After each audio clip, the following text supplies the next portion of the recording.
Please subscribe the channel. ಕತೆಗಳನ್ನ ಅತಿ ಹೆಚ್ಚಿನ ಸಂಖ್ಯೆಯಲ್ಲಿ ಶೇರ್ ಮಾಡಿ, ಲೈಕ್ ಮಾಡಿ ಮತ್ತು ಕಮೆಂಟ್ ಮಾಡಿ. ನನ್ನ ಕತೆ ನಿಮ್ಮ ಭಾವ ಚಾನಲ್ಗೆ ಸ್ವಾಗತ.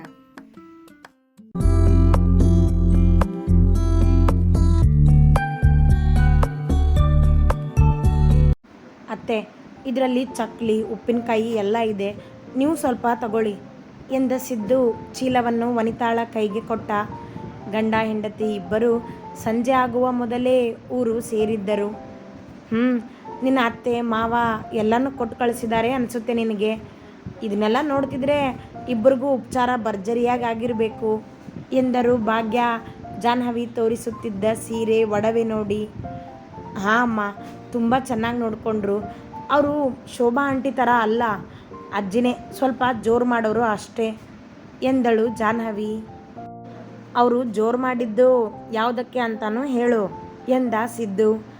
ಅವನ ಪಕ್ಕದಲ್ಲೇ ಕುಳಿತಿದ್ದ ಹರೀಶ್ ರವರು ಯಾವುದಕ್ಕೆ ಜಾನು ಎಂದು ಕೇಳಿದರು. ಸಿದ್ದುನನ್ನು ಓರೆಗಣ್ಣಿನಿಂದ ನೋಡಿದಳು ಜಾಹ್ನವಿ. ಅವನಕ್ಕ ತುಟಿ ಎಂಚಲ್ಲಿ. ಏನು ನಡೀತಿದೆ ಗಂಡ ಹೆಂಡತಿ ಮಧ್ಯೆ? ನೀನು ನೋಡಿದರೆ ಕಣ್ಣಲ್ಲೇ ಲುಕ್ ಕೊಡ್ತಿದ್ಯಾ ಅವನಿಗೆ.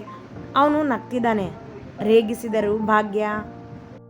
ಮತ್ತೆ ಇನ್ನೇನು ಅತ್ತೆ, ಅವರು ಇವಳಿಗೆ ಜೋರು ಮಾಡಿದ್ದನ್ನು ಅಷ್ಟೇ ಹೇಳ್ತಾಳೆ, ಯಾಕೆ ಜೋರು ಮಾಡಿದರು ಅನ್ನೋದನ್ನು ಹೇಳೋದಿಲ್ಲ ನೋಡಿ ಎಂದ ನಗುತ್ತಲೇ. ಮೇಲೆದ್ದ ಜಾಹ್ನವಿ ಸಿದ್ದು ಎಂದು ರಾಗ ಎಳೆಯುತ್ತಾ ಅವನ ಪಕ್ಕದಲ್ಲಿ ಕುಳಿತು ತೋಳಿಗೊಂದು ಪೆಟ್ಟು ಕೊಟ್ಟಳು. ಅವ ನಗುತ್ತಲೇ ಇದ್ದ.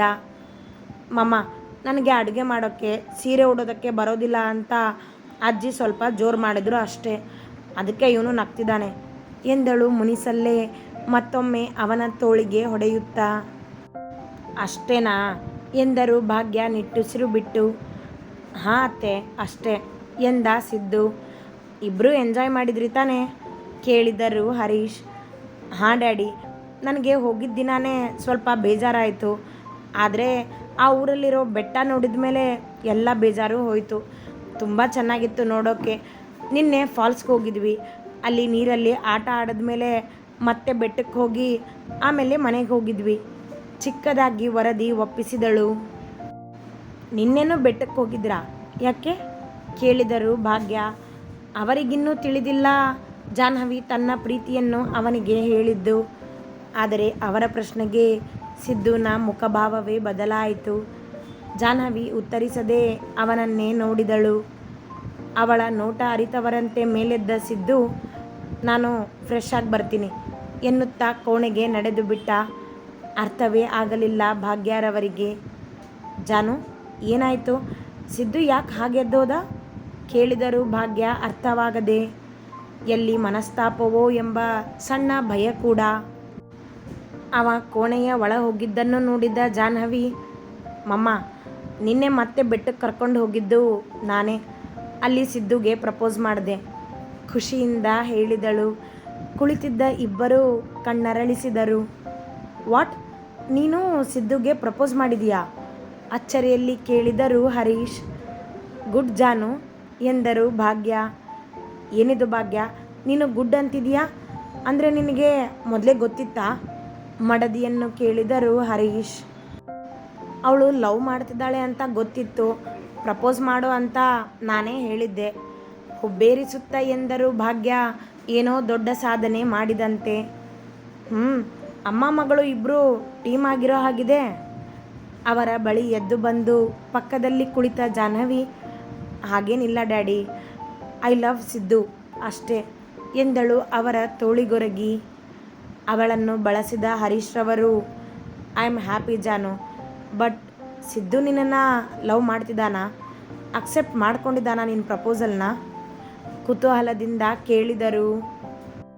ಅಕ್ಸೆಪ್ಟ್ ಮಾಡ್ಕೊಂಡಿಲ್ಲ, ಬಟ್ ಅವನ ಪ್ರೀತಿ ನನಗಷ್ಟೇ ಆ್ಯಂಡ್ ಅಧಿಕಾರ ಇರೋದು ನನಗಷ್ಟೇ ಅಂತ ಹೇಳಿದ್ದಾನೆ ಎಂದಳು ಅವರಿಂದ ಸರಿದು ಕುಳಿತು. ಒಳ್ಳೆ ವಿಷಯನೇ. ಅವನಿಗೆ ಇನ್ನೂ ಸ್ವಲ್ಪ ಟೈಮ್ ಬೇಕು ಅಂತ ಅವನೇ ಹೇಳಿದ್ದಾನೆ. ಸೊ ನೋ ಪ್ರಾಬ್ಲಮ್ ಒತ್ತಡವಿಲ್ಲದೆ ಹೇಳಿದಳು. ಅಷ್ಟೇ ತಾನೇ, ನಿನ್ನ ಪ್ರೀತಿ ಅವನು ಆದಷ್ಟು ಬೇಗ ಒಪ್ಕೋಬೇಕು ಜಾನು, ಆ ಥರ ಅವನನ್ನು ನೋಡ್ಕೊ ನೀನು ಎಂದರು ಭಾಗ್ಯ. ಹಾಂ ಮಮ್ಮ, ಆದರೆ ನಾಚ್ಕೋತಾನೆ ಅವನು. ನೋಡು ಹೇಗೆ ಎದ್ದು ಹೋದ ಈಗ. ಅದು ಅವನ ಸ್ವಭಾವ. ಆದರೆ ನನಗೆ ಅವನನ್ನು ಕಾಡೋದ್ರಲ್ಲೇ ಮಜಾ ಇರೋದು. ನೀವು ಕುತ್ಕೊಳ್ಳಿ, ನಾನು ಸ್ವಲ್ಪ ನನ್ನ ಗಂಡನ ಕಾಡಿಸಿ ಬರ್ತೀನಿ ಎಂದವಳು ಮೇಲೆದ್ದು ಕೋಣೆಗೆ ನಡೆದಳು. ಇವರಿಬ್ಬರ ಜೀವನ ಹೀಗೆ ಇದ್ದರೆ ಸಾಕು ನಮಗೆ ಎಂದರು ಹರೀಶ್ ಮಡದಿ ಅತ್ತ ನೋಡುತ್ತಾ. ಹೀಗೆ ಇರ್ತಾರೆ ಅವರಿಬ್ಬರು ಎಂದ ಭಾಗ್ಯ ನಿಟ್ಟುಸಿರು ಬಿಟ್ಟರು.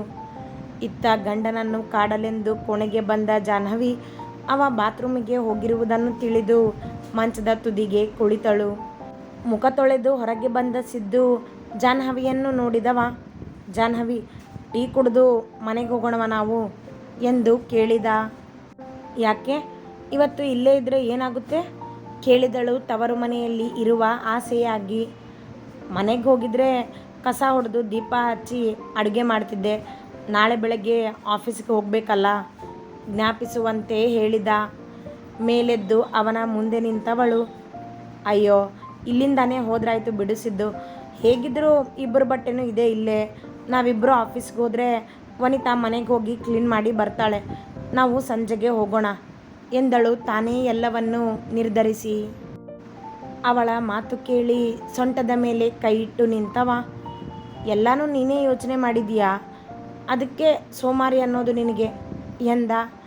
ನಾನೇನು ಸೋಮಾರಿ ಅಲ್ಲ ಸಿದ್ದು, ನನಗೆ ಈಗ ಮಮ್ಮ ಜೊತೆ ಟೈಮ್ ಸ್ಪೆಂಡ್ ಮಾಡಬೇಕು ಅನ್ನಿಸ್ತಿದೆ, ಅದಕ್ಕೆ ಕೇಳಿದೆ ಎಂದಳು ಅವನ ಮೂಗಿನ ತುದಿಗೆ ಕೂಡಿದ್ದ ನೀರನ್ನು ಬೆರಳಿನಿಂದ ಚಿಮ್ಮಿ. ಒಮ್ಮೆ ಕಣ್ಮುಚ್ಚಿ ತೆಗೆದ ಸಿದ್ದು, ಸರಿ, ಆದರೆ ಇವತ್ತೊಂದೇ ದಿನ ಅಷ್ಟೇ ಒಪ್ಪಿದ ಅವಳ ಆಸೆಗೆ.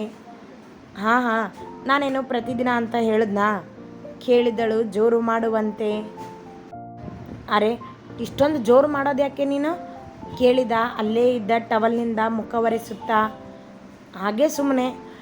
ಅದು ಬಿಡು, ಮನೆಗೆ ಹೋಗೋ ಅವಸರ ಯಾಕೆ ನಿನಗೆ, ಹೆಂಡತಿ ಜೊತೆ ಇರಬೇಕು ಅಂತನಾ ಕಣ್ಣು ಹೊಡೆದಳು ಅವನತ್ತ ನೋಡಿ.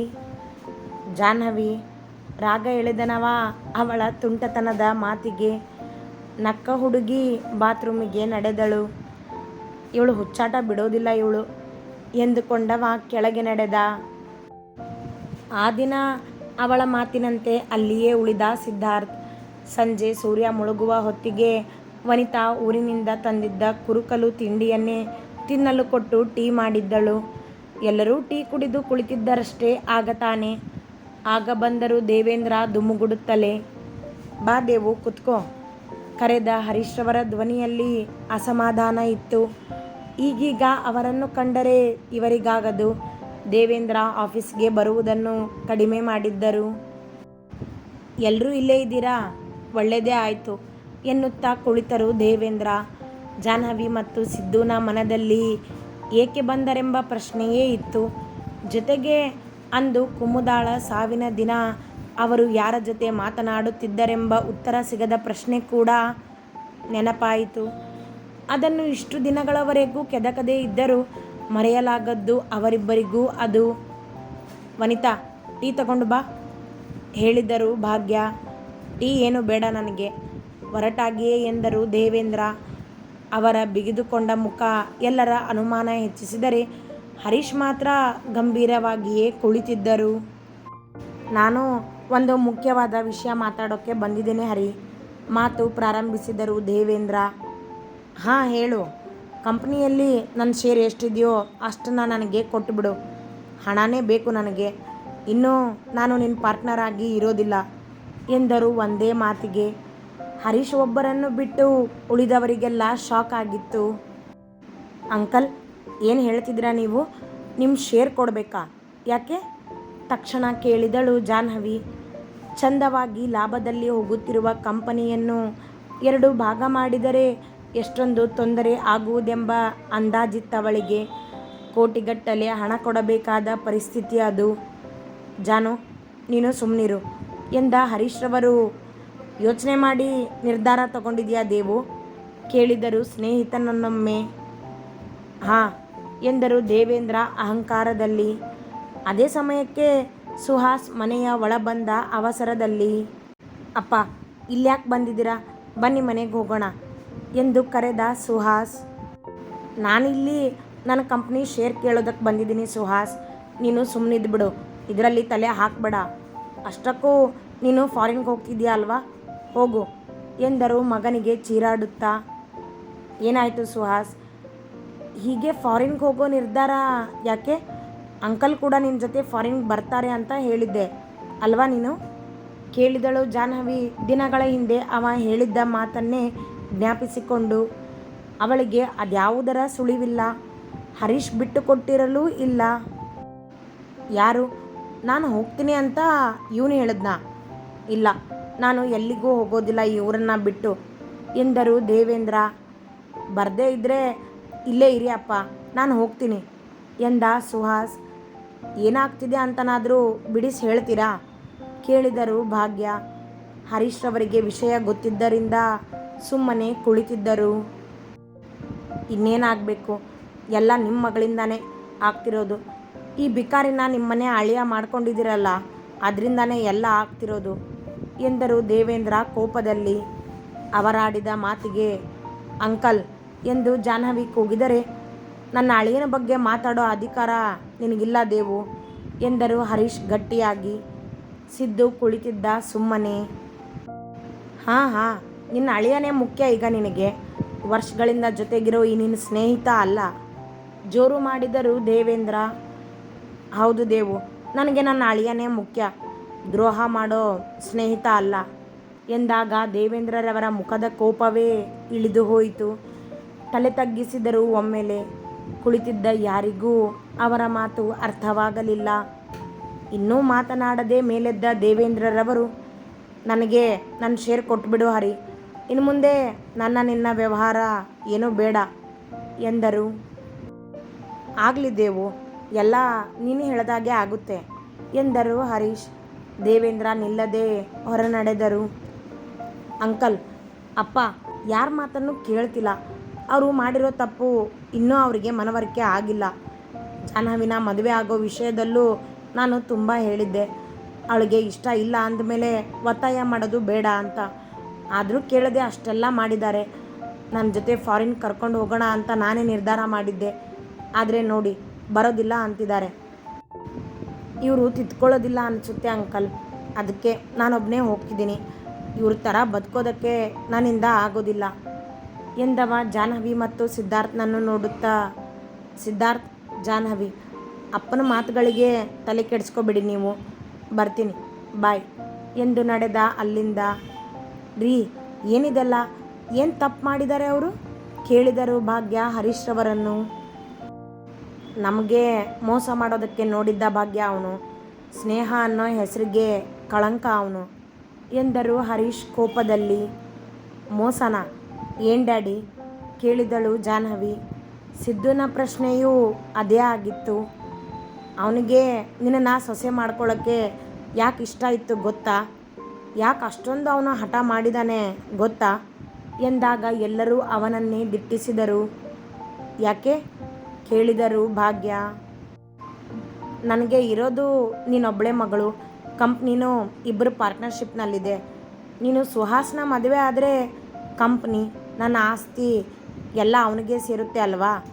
ಅದಕ್ಕೆ ನಿನ್ನನ್ನು ಸೊಸೆ ಮಾಡ್ಕೊಳ್ಳೋ ಯೋಚನೆ ಮಾಡಿದ್ದ ಎಂದಾಗ ಎಲ್ಲರಿಗೂ ಅಚ್ಚರಿಯೇ. ಹೀಗೆಲ್ಲ ಯೋಚನೆ ಮಾಡಿದ್ರಾ? ಕೇಳಿದರು ಭಾಗ್ಯ. ಹಾಂ ಭಾಗ್ಯ, ಅಷ್ಟೇ ಅಲ್ಲ, ಜಾನು ಸಿದ್ದು ಮದುವೆ ನಿಶ್ಚಯ ಆದಾಗ ಸಿದ್ದುಗೆ ಯಾರೋ ರಸ್ತೆಯಲ್ಲಿ ಹೊಡೆದಿದ್ರು, ನೆನಪಿದ್ಯಾ? ಅದು ಬೇರೆ ಯಾರೂ ಅಲ್ಲ, ಈ ದೇವುನೇ ಹುಡುಗರನ್ನ ಬಿಟ್ಟು ಅವನಿಗೆ ಹೊಡೆಸಿದ್ದ. ಸಿದ್ದು ಮದುವೆಯಿಂದ ಹಿಂದೆ ಸರಿಬೇಕು ಅಂತ ಇದನ್ನೆಲ್ಲ ಮಾಡಿದ್ದ ಎಂದ ಹರೀಶ್ ರವರು ತಮಗೆ ಗೊತ್ತಿದ್ದ ಸತ್ಯ ಬಿಚ್ಚಿಟ್ಟರು ಎಲ್ಲರ ಮುಂದೆ. ಎಲ್ಲರಿಗೂ ಮತ್ತೆ ಅಚ್ಚರಿಯೇ. ಇದೆಲ್ಲ ನಿಮಗೆ ಹೇಗೆ ಗೊತ್ತು ಮಾವ? ಕೇಳಿದ ಸಿದ್ಧಾರ್ಥ್. ಅವತ್ತು ನಿನಗೆ ಹೊಡೆದವ್ರ ಫೋಟೋ ತಗೊಂಡು ನಾನು ಪೊಲೀಸ್ ಸ್ಟೇಷನ್ಗೆ ಹೋಗಿದ್ದೆ ಸಿದ್ದು. ಅಲ್ಲಿ ಇನ್ಸ್ಪೆಕ್ಟರ್ ನನಗೆ ಫ್ರೆಂಡ್ ಇದ್ದ. ಕಂಪ್ಲೇಂಟ್ ಕೊಡದೆ ಇದನ್ನು ಹ್ಯಾಂಡ್ಲ್ ಮಾಡೋದಕ್ಕೆ ಹೇಳಿದ್ದೆ. ನನಗೆ ಅನುಮಾನ ಇತ್ತು ಇದನ್ನು ದೇವನೇ ಮಾಡಿಸಿದಾನೆ ಅಂತ.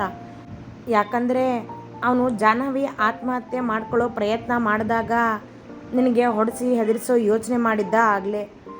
ನಾನೇ ಅದೆಲ್ಲ ಬೇಡ ಅಂತ ಹೇಳಿದ್ದೆ. ಹಾಗಾಗಿ ಅನುಮಾನ ಬಂದು ನಿನಗೆ ಹೊಡೆದವರನ್ನು ಹಿಡಿದು ಕೇಳಿದಾಗ ದೇವನೇ ಇದನ್ನೆಲ್ಲ ಮಾಡಿಸಿದ್ದು ಅಂತ ಗೊತ್ತಾಯಿತು. ಆಗಲೇ ನಾನು ಅವನನ್ನು ಮೀಟಾಗಿ ಇದ್ರ ಬಗ್ಗೆ ಮಾತಾಡಿದ್ದೆ. ಒಪ್ಕೊಂಡಿದ್ದ ಸತ್ಯನ. ಆದರೆ ಅದಕ್ಕಿಂತ ಮೊದಲೇ ಅವನ ಮೇಲಿನ ನಂಬಿಕೆನ ನಾನು ಕಳ್ಕೊಂಡಿದ್ದೆ. ಯಾವಾಗ ಅಂದರೆ ಜಾನುನ ಬರೀ ಆಸ್ತಿ ಆಸೆಗೋಸ್ಕರ ಸೊಸೆ ಮಾಡ್ಕೋತಿದ್ದಾನೆ ಅಂತ ತಿಳಿದಾಗ. ಈ ಸತ್ಯನೂ ನನಗೆ ಗೊತ್ತಿರಲಿಲ್ಲ. ಇದನ್ನೆಲ್ಲ ಅವನು ಜನಾರ್ದನ್ ಮುಂದೆ ಹೇಳಿದ್ದ. ಅವತ್ತು ಜಾನು ಮದುವೆಗೆ ನಾನು ಒಪ್ಪಿಗೆ ಕೊಡೋದಕ್ಕೂ ಮೊದಲೇ ಕರೆದು ಹೇಳ್ದ. ಆ ಸತ್ಯ ಗೊತ್ತಾದ ಮೇಲೆ ನಾನು ನಿಮ್ಮಿಬ್ಬರ ಮದುವೆಗೆ ಒಪ್ಪಿಗೆ ಕೊಟ್ಟಿದ್ದು.